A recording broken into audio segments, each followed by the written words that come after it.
about that. Yeah, I will work that out for why that happened. But thank you everybody else for moving across. So we don't seem to have lost anybody in the motion. So excellent. Sorry for that. Not at all. Not at all. Oh, hang on. Log back in.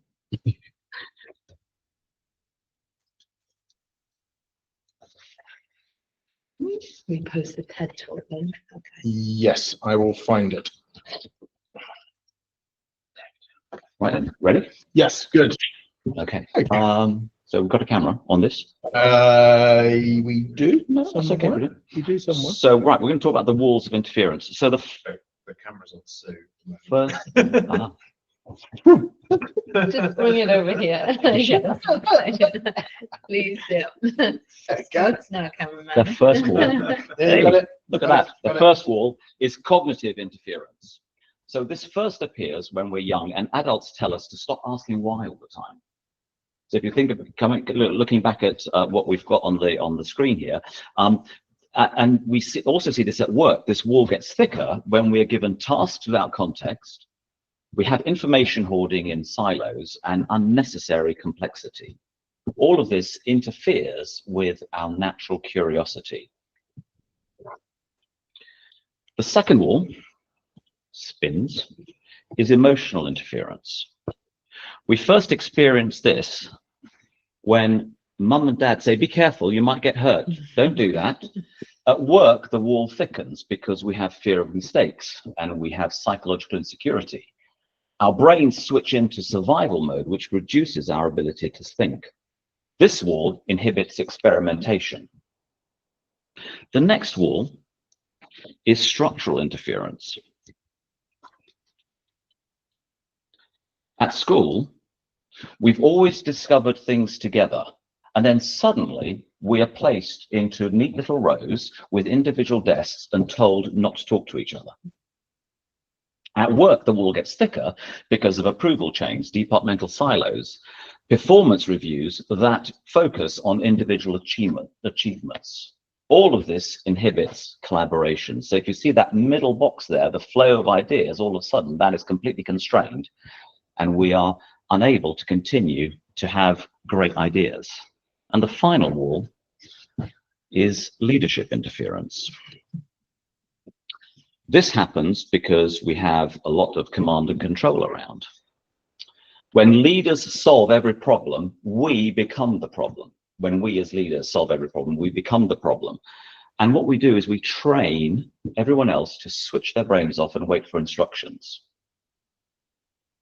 We inhibit the flow of thinking. So with these four walls, we've imprisoned the most powerful creative force in the universe, which is human minds working together.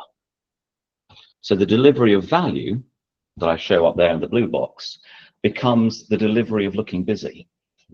It becomes the delivery of workaround because we use our agile genius to figure out the most effective way to get around unnecessary processes and rules. We each have 86 billion neurons inside our brains. We are the most sophisticated problem-solving machine in the known universe, and yet we've lost this to this box of bureaucracy. We experience it by being micromanaged. We are threatened by status games, and we are trapped by unnecessary rules. And what happens is our amygdala is hijacked. It floods our prefrontal cortex with cortisol, and the Einstein in each of us becomes a compliant robot. Bureaucracy, quite frankly, is neurological violence against human potential. So how we lose this natural agility, hopefully I've explained with this box. When do we lose it? Well, the search began after a friend of mine, Dr. Dave Michel, who is on this call, tested a new agile game with his two young daughters. The eldest found it really hard to respond in an agile way, and the youngest just really enjoyed adapting to find a solution. This observation, together with our knowledge of the marshmallow challenge, got us thinking. If agile is something we do naturally when we're younger, can we identify exactly when we lose it? Now, you may be familiar with the marshmallow challenge. Let me just go back to blank slide there for a second. We have teams of 4.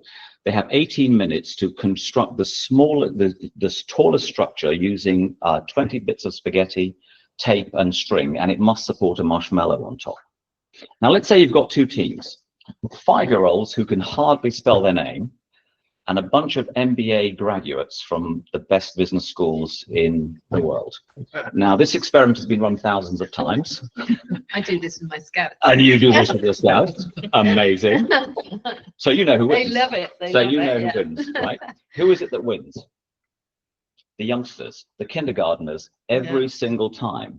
Because what happens is, while the graduates are spending their time with strategic planning, debating roles, and basically trying to figure out the requirements, the children do something radical. They begin immediately to solve the actual problem. Professional adults start constructing something with a few minutes to go, and they don't have enough time to test the one thing they needed to test, which was whether the structure will support the marshmallow. In the meantime, the children stayed focused on the goal. They experimented with the marshmallow from the first minute, and they continue trying until they figure out something that worked.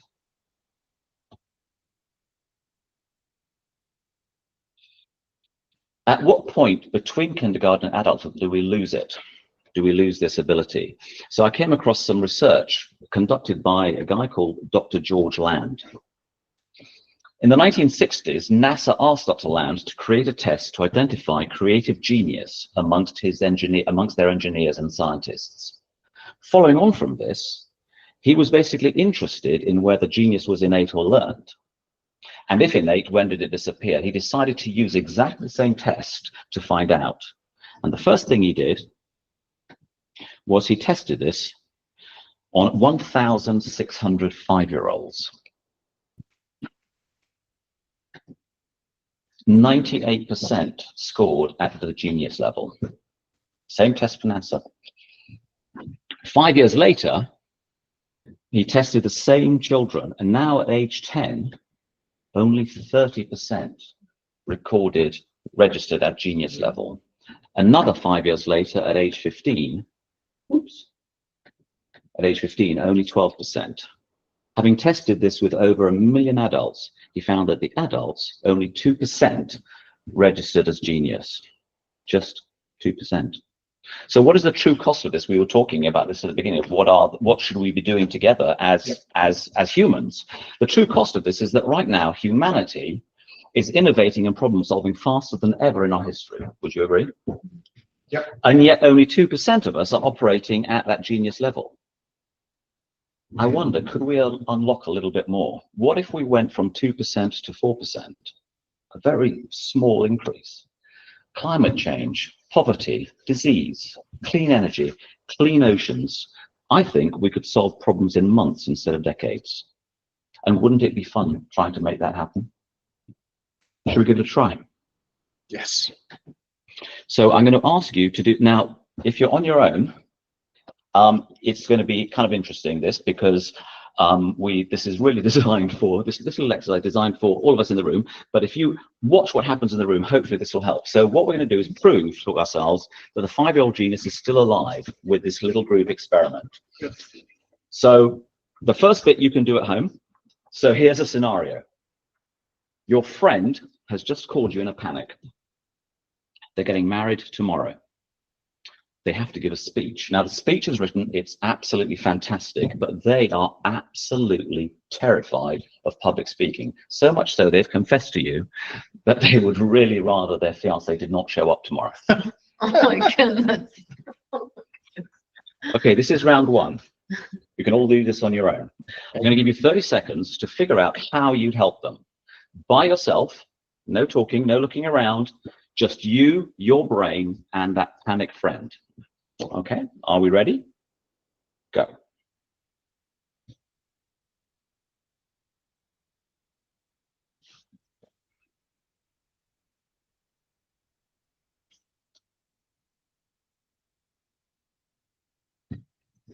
Remember, they're really, really scared.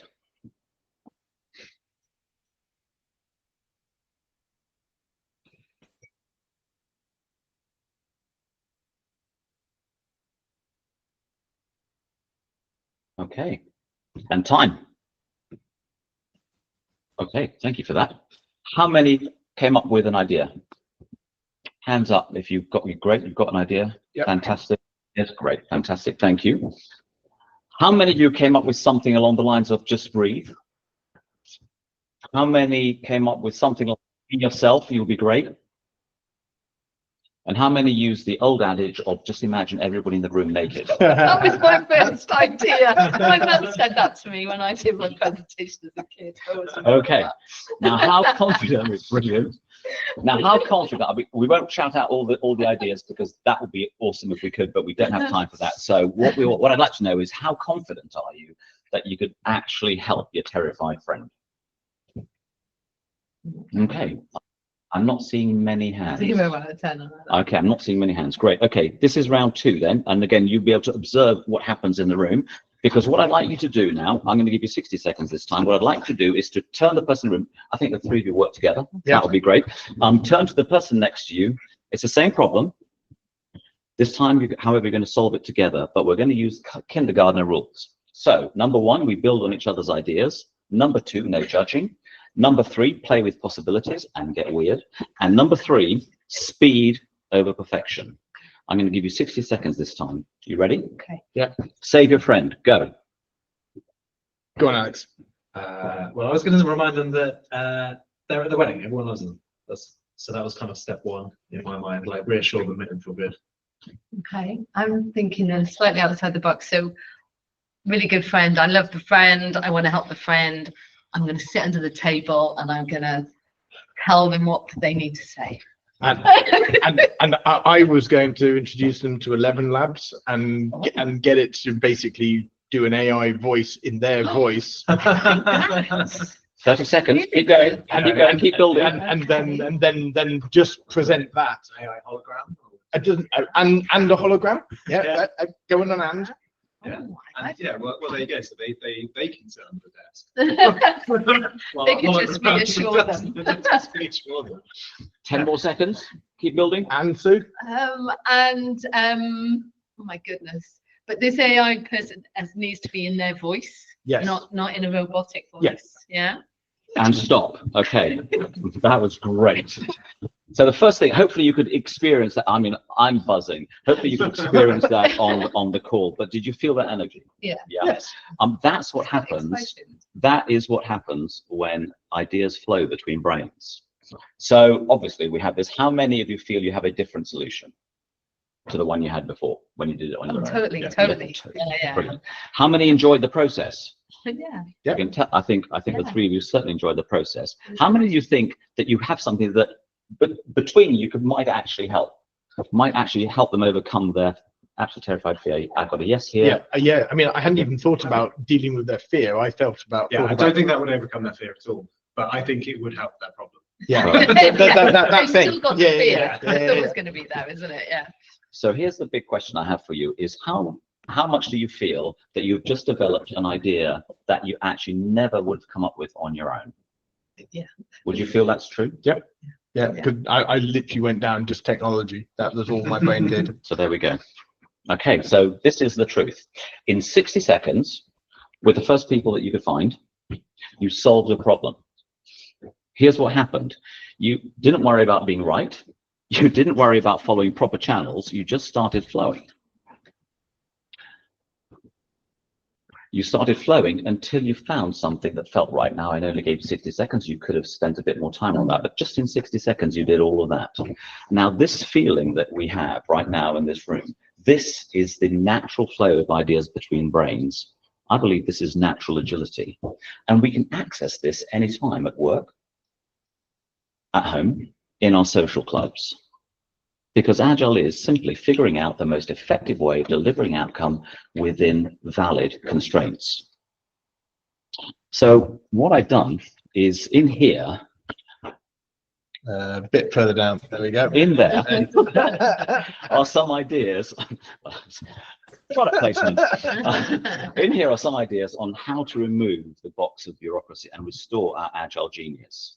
I call them the key elements for business agility. I probably need to come up with a new title, seeing as we are probably moving away from agile, but let me suggest a few ways in which we could use this to knock down these walls. So we've already used one element, element number 9, which is work in pairs or work in small teams. Yep. Okay. To remove cognitive interference, to stop that lack of information, to restore curiosity, I suggest using element number 16. It's called clarity and context.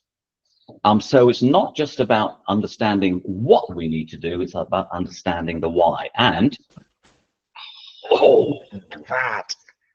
when people understand why and are encouraged to figure out the how, they become problem solvers and innovators.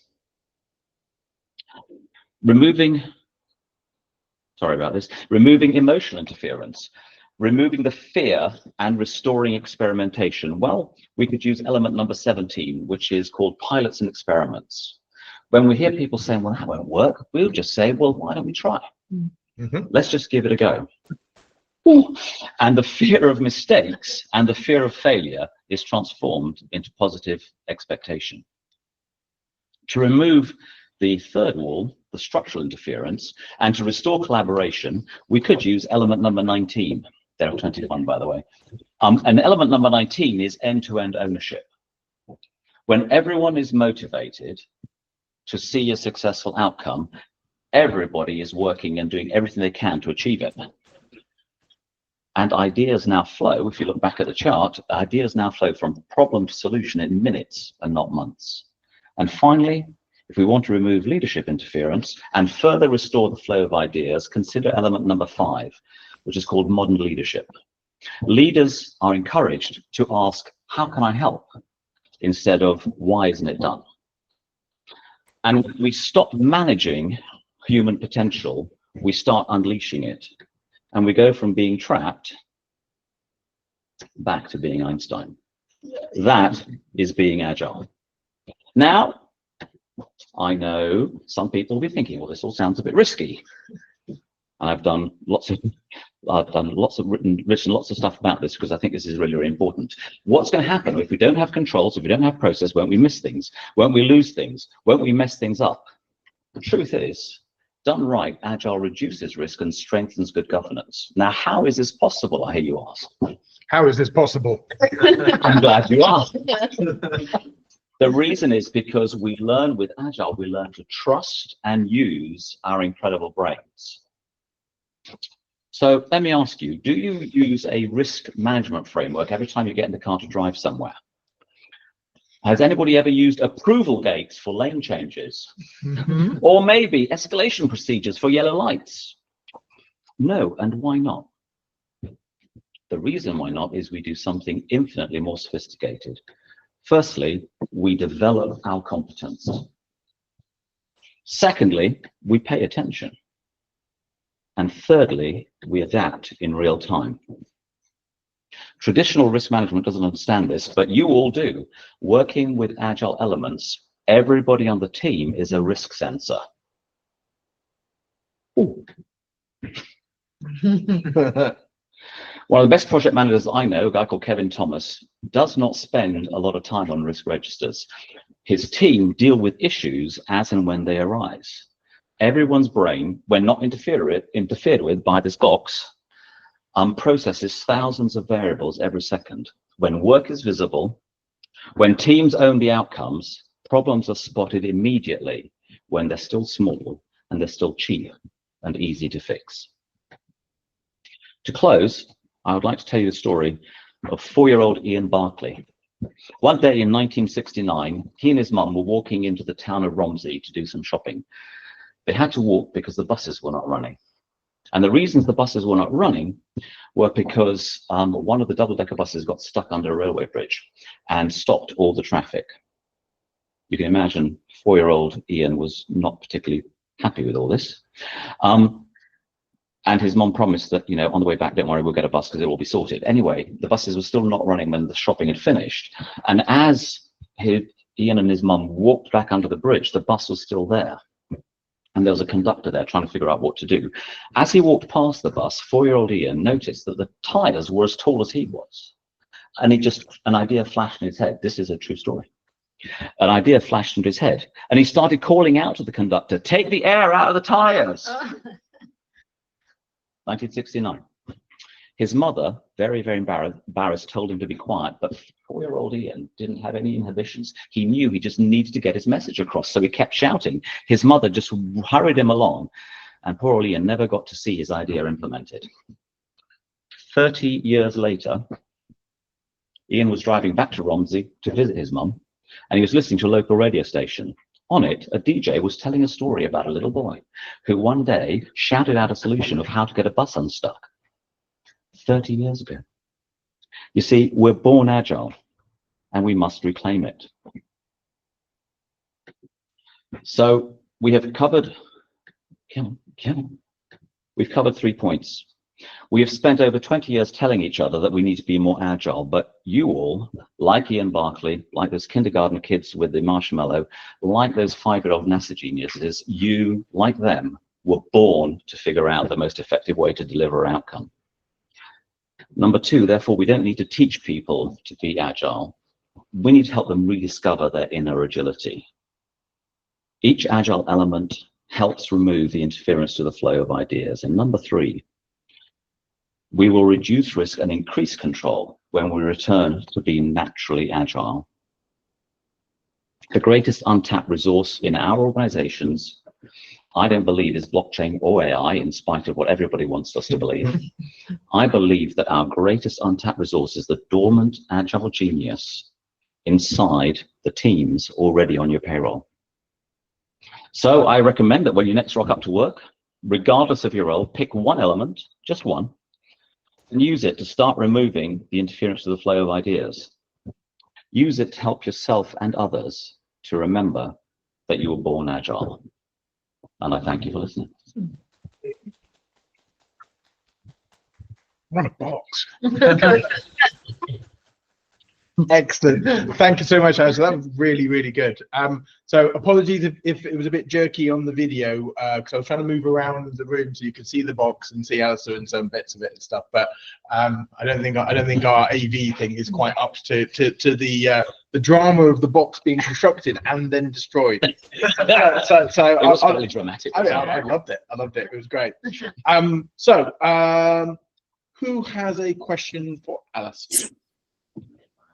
Open the queue. Karen, I think you were first. You may still be on mute. Okay, yeah. I think that was a hand raised from yesteryear. Okay. But I just want to say I'm so glad I made the trip across the pond. You know, what do you do to help people who are seriously stuck? Who are what, sorry? You know, people who are very stuck. You know, you went back. I mean, this is just, you know, I do organizational change management. Mm-hmm. And so, you know, you see people who are so stuck. They're stuck from their childhood imprints. They're stuck from, you know, cultures.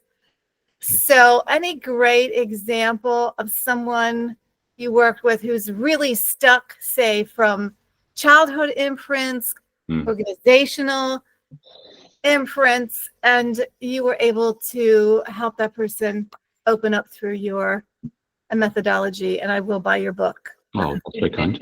Yay, one sale. So for me, the most important thing has really been to kind of, the way I describe it, I haven't done this every time. I've failed at doing this a lot of times because I've gone into fight and flight mode, and we've put up our fisticuffs and we've tried to see who's the strongest. But when it has been successful, which has been enough times to know it works, it's been when, rather than try and fix them, I've been trying to really understand where they're coming from and look for ways that they can understand where I'm coming from. So in other words, I put my arm around them virtually, you know, imagine in an imaginative way, and say, let's walk this together, let's see what we can do. A lot of the times, if you will just have a proper conversation, you'll get to the nub of the issue, and it could be, and it will not be what you think it might be. As an accountant, I love to believe that the reason most CEOs and C-suites and stuff, the reason they don't do agile properly is because, you know, they fear a risk, a loss of control, and that risk will just, you know, go crazy for them. So I always start coming from that angle, and then only to find out that actually they love agile. It's just that, or they love these ideas. It's just that something happened to them in their past that, you know, caused something else. And by being a friend and by being on the same team, if you're on, you know, I think of this in terms of rugby or you know, or any sport, any team sport. If you're doing it together, you need everybody on the team working together, and so it's as important for you to get them on board as it is for them to feel that they've been seen. If that makes sense. Yeah, it's good. Excellent, excellent. Thank you. Depesh, you are next. So Monica, you did have a question, but then you put your hand down. I'm not sure. Okay, cool. On mute. I think you sort of covered it, but the approach that you sort of talked about. Oh, by the way, thank you. That was really interesting. Is there a way that you would tackle it? Because it sounded like you had to sort of work with the teams on the ground and also the leadership side of things. So, is there a best practice with that? Do you sort of need to get buy-in from leadership before you then start working on the ground, or do you think you need to start having the team singing the praises of the changes? And then, I totally get where you're coming from. My approach has always been to work where you can, because ideally, I mean, ideal world scenario, start at the top, and then it's really easy to affect change.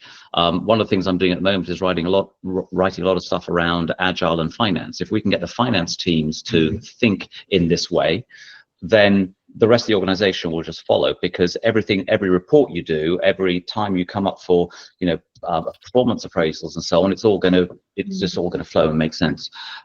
So ideally, yes, but I work with where I can, but then I make sure that I deliberately use the successes wherever those successes are to kind of show other people in the organization what's going on and why.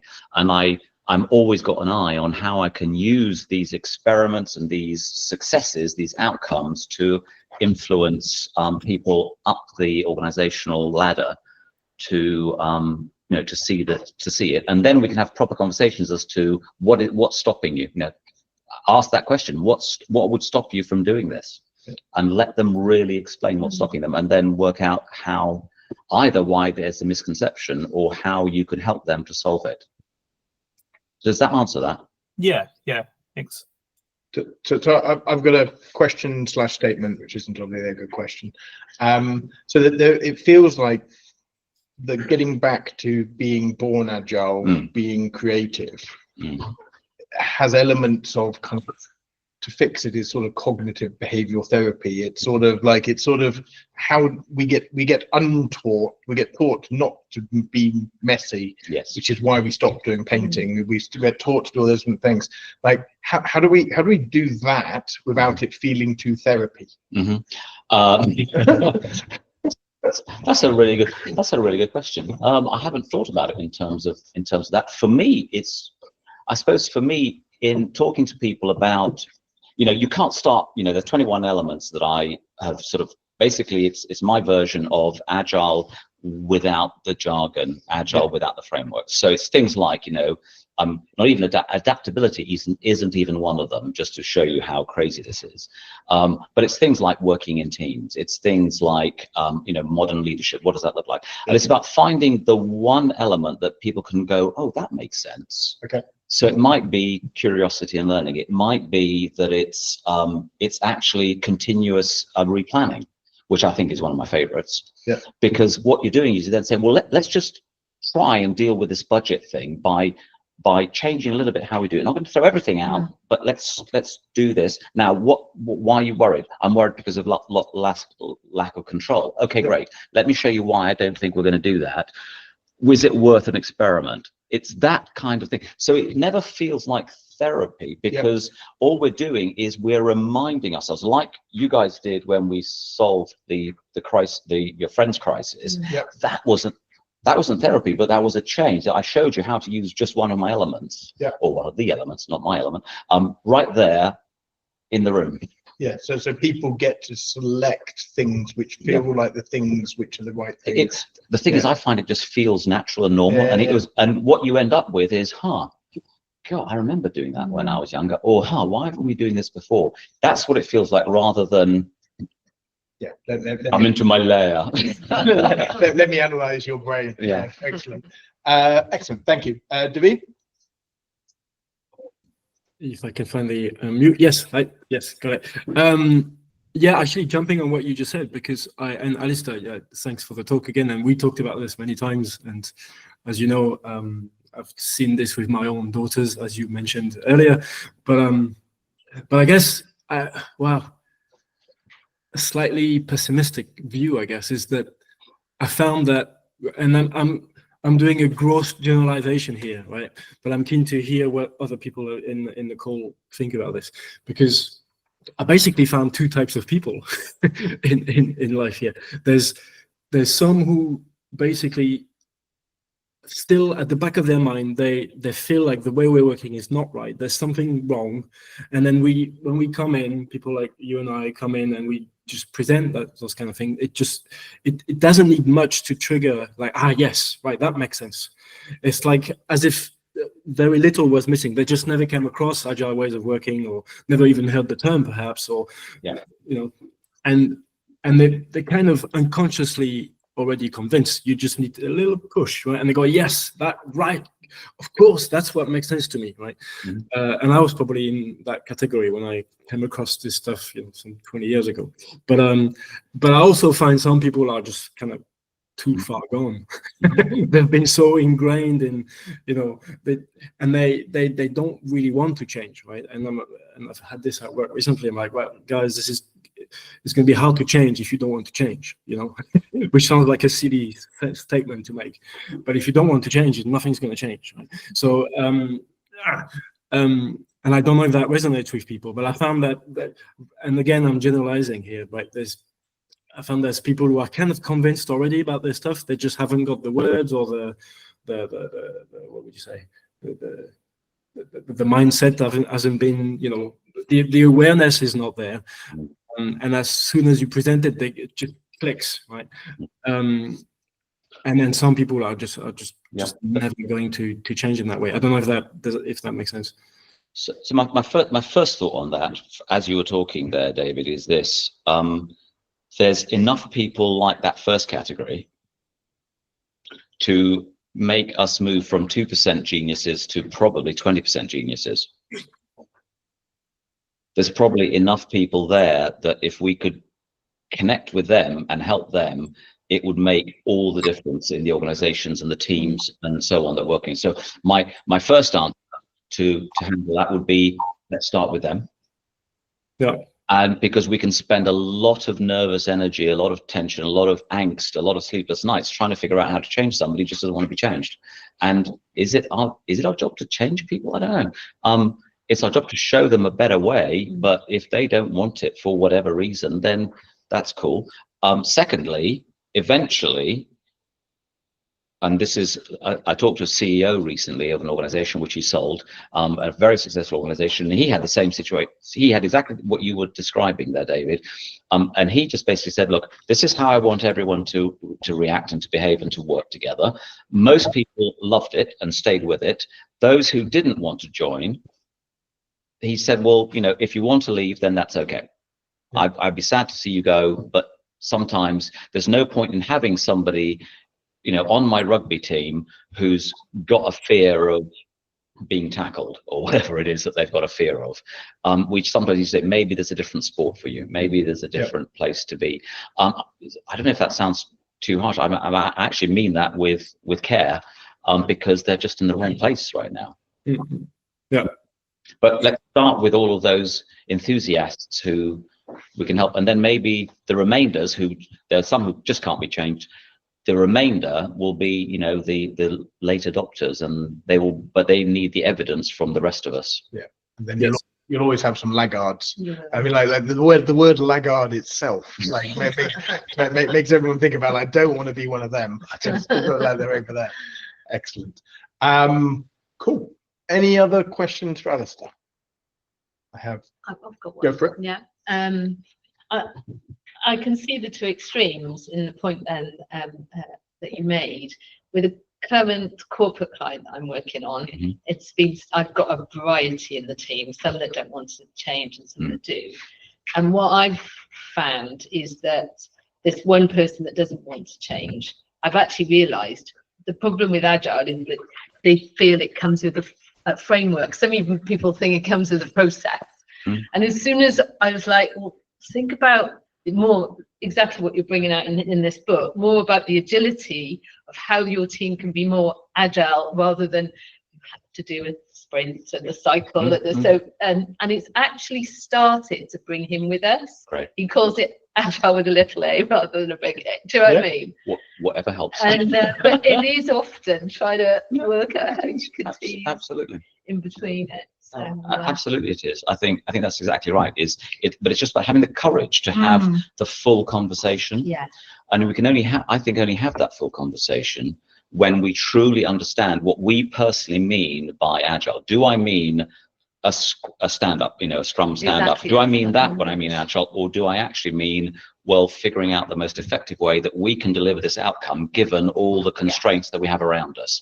And for me, if that is the answer, then nothing else matters, because the two brains working together, or the 8 brains, or whatever, will figure out the answer. I've written about this, especially in the military. There's a lot of examples of this where they get trained to highest possible competence.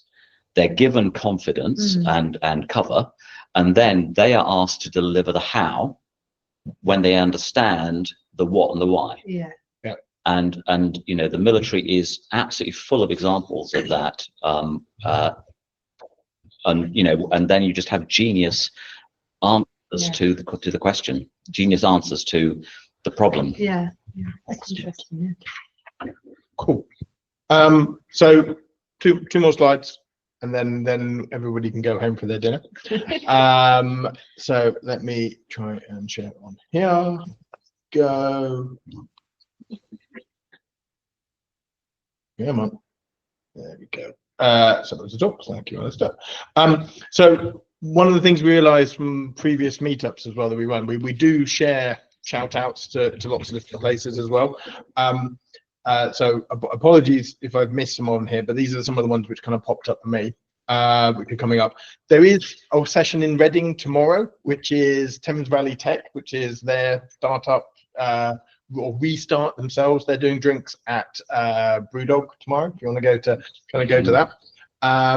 There is then a session on the 3rd of September, which my mate South's meetup is running, which is about burnout. So that's future of work in Scotland. So you can dial into that remotely. You don't have to be in Scotland. I presented that earlier in the year. My other friend Fred is also doing a talk at Scrum Masters of the Universe about using ChatGPT and how you use that from an agile point of view. 16th of September, the Thames Valley AI Summit is happening. So this is up at Reading University at White Knights. Adam Hall, who is our co-organizer from here, is presenting at that. So it'll be really interesting. So I went to the kickoff and one of the other sessions from that over the last kind of 3-4 months. So it's really kind of building momentum. It's really an interesting group because it kind of cuts between those of us who use AI in our day-to-day, but also a set of academics as well from that side. So it's a really interesting group. So they've got a summit coming up. It's a whole day session. I don't think you have to go to all of it, but that's what's happening then. Next Agile Reading is actually my session, so I'm going to be talking about AI strategy. So I'll be FutureSkills. FutureSkills. I need literally a swear box for that. Yeah, FutureSkills Reading. Yeah, exactly. I need that. Oh my goodness. So next session is mine. So I'm going to be presenting AI strategy canvas. So it's part of the AI work I've been doing for the last kind of year in the AI talks. This is a preview of it because I'm also then presenting it at a conference the following, that's the Wednesday. On the Friday I'm presenting it at a conference, so I would like to get feedback from it. So we'll be doing a bit of it in person and a bit of it on Miro, and then presenting it at a conference on the Friday. So I've got basically one day to fix it if anybody hates it. So that's that. There is a session on the 16th at Agile Evangelist, which is AI Augmented Agile. Should be interesting. So I looked for that. That looked good. Another Reading one, Reading Geek Night has a session which is called Reading's Digital Revolution. I looked at it and went like, what does that mean? But actually, it's talking about the history of digital change that's come out of Reading. So if you go to Reading University at the moment, and Reading Museum at the moment, there's an exhibition about how digital change, and the person who curated that is coming to do that talk. So you can talk about kind of various different digital companies from there. And then the next final one we had on our list is with Sue and Adam, which is data challenges. So we're going to look at tackling today's data challenges. So how well do you manage, look after, gather your data in your business areas today? And we're going to have a bit breakouts and talk about how we can help you or how you can overcome some of these challenges. And I think we will be bringing a bit of AI in there and the dependencies. You always need some AI at some point. So yes, nice. Excellent, good. So does anyone else have any other shout outs for any other meetups they would like to kind of share with anybody? We will add some more of this stuff back online. As I said, like we've been sharing these slides, but actually I think we'll put these on the Miro as well, so everyone has access to those. Final slide, we are looking for speakers for November. So basically we've got September and October. November is our next available slot for speakers, so we're looking for a November speaker. So if you want to do anything, get in contact with us. If you want to talk about something, get in contact with us. If you recommend someone, get in contact with us. Otherwise we'll go and find someone, but I'd love someone from the community to be doing another talk, which would be great. December we will probably do a drinks session, so that won't really require a speaker, and so therefore the one after that will probably be the January one we're looking for. So we're looking for November and then into 2026. Cool. Can you put the booking link in here? Yes. Yes, I will. If I can work out how to get out of it, I will send. Let me get out of that. So I have to stop it sharing and then go and copy the link. Give me a sec. Yeah, the link isn't particularly clever, but it basically allows you to look at what available slots we have and book one. There we go. Cool. So that is us, I think. And anything else? Yeah, the final slide is just us talking about more talking to us. But thank you very much to Alistair again. So a round of applause for Alistair again. Thank you. And thank you to all of you who are still with us. Enjoy the rest of your evenings, and we'll see you at FutureSkills Reading. There you go. There we go. All I need to do is say it once properly. Lovely.